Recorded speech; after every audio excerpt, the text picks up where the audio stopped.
Today, we're going to talk about a truly haunting story. It's about a submarine, the ARA San Juan, and a naval tragedy that completely captivated the world, shook a nation to its core, and left everyone searching for answers in the deep, dark ocean. And it all starts with this number, 44. Now, what does that mean? Well, that's the number of souls who were on board that submarine. 44 sailors, fathers, sons, a whole crew that went on a mission and just never came back.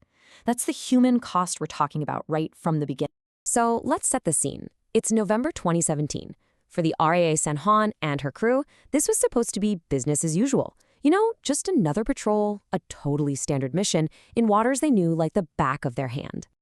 And this is the vessel at the heart of the story, the San Juan. She was a real workhorse for the Argentine Navy. I mean, she'd been in service for more than 30 years. She was considered pretty reliable, but yeah, she was getting older. She was basically the silent guardian of the South Atlantic.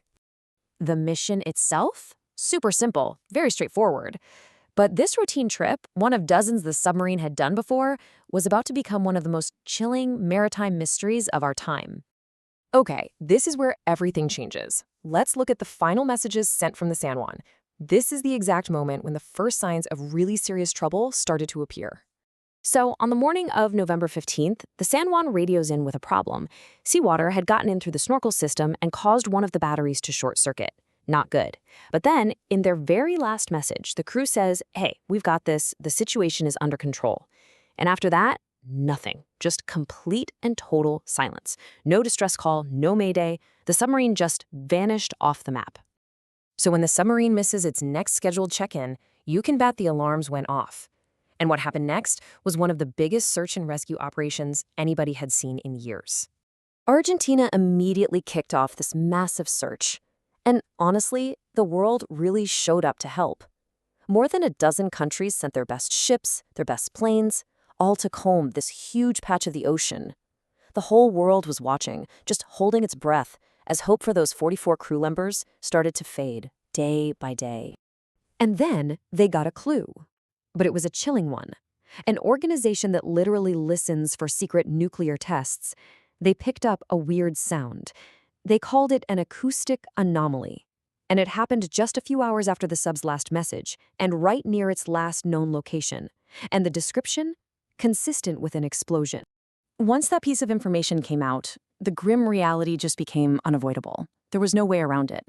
The mission officially changed from a rescue to a recovery. The focus wasn't on finding survivors anymore. It was about finding the submarine. But finding that sub proved to be incredibly, incredibly hard. And so began this long, agonizing wait for the families, and really for the entire nation of Argentina. An entire year went by. Imagine that. A full year of not knowing, of grieving, of demanding answers. And then, almost exactly 1 year to the day after it disappeared, a private search team finally found it. They found the wreck. And where did they find it? Resting nearly a kilometer below the surface, 900 meters down. To put that in perspective, the water pressure down there is just immense. It's crushing, absolutely unforgiving. The images that came back from the deep-sea drone told the whole devastating story. The submarine hadn't just sprung a leak and sunk, it had imploded. The massive pressure of the ocean had caused the hull to just collapse in on itself in a fraction of a second. There was absolutely no chance for anyone to escape. So, now that the wreck was found, investigators could finally start to piece together what happened in those final, violent moments. I mean, how did a simple battery problem lead to this? It was a tragic chain of events, like a terrible set of dominoes falling. The water leak started it all. That led to the battery short circuit, which probably sparked a fire, maybe a small explosion inside the battery room. That, in turn, crippled the sub. It lost power, lost control, and started sinking, helpless, deeper and deeper into the abyss, until it hit its crush depth. Okay, so this brings us back to that mysterious sound that was detected a whole year earlier. Remember that? So what exactly was that acoustic anomaly? It was the sound of the ARA San Juan imploding, that violent, instantaneous collapse of the metal hull under thousands of pounds of pressure per square inch. That single, sharp noise was the final, tragic sound of the submarine's entire existence.